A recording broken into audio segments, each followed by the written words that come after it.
Махатма Ганди атындағы номер 92-ші лицейдің оқушысымын. Менің аты жөнім Данайбаева Айгерім. Біздің қаламызда Жарокова көшесі мен Шевченко көшесінің қиылысында орналасқан осы әсем саябақ. Осы саябаққа адамдар демалуға және тынығуға келеді. Мына саябақ Махатма Ганди атымен қойылған. Махатма Ганди Үндістан елінің ұлт азаттық қозғалысының қайраткері. Ол оңтүстік Африкада жүргенде ұлт азаттық күресуінің жаңа әдісін тапқан.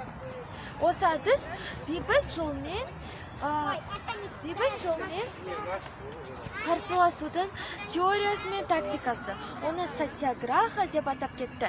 Махатма Ганди барлық әлемге үлгі болғандықтан әлем адамы деп атап кетті. Махатма Ганди ескерткіші 2003 жылы мұнда Үндістанның ескерткіші қойылды. Ескерткіші 2003 жылы қойылды. Осы жерде ол Үндістанның тәуелсіздігі үшін жүргенде, тәуелсіздігі үшін күрескен жылдарының бейнесі. Жалғыз киімі хади өрсестірген үй матасы бір бөлігі денесіне оратылған. Жалаң аяққа киілген өз қолымен жасалған аяқ киімі және таяғы бар. Осы киіммен ол барлық Үндістанды жаяу немесе 3-ші кластағы пойызбен жүріп өтті. 2008 жылда ол Махатма Гандидің ескерткіші тұрған тұғыр жаңа және маңызды элементпен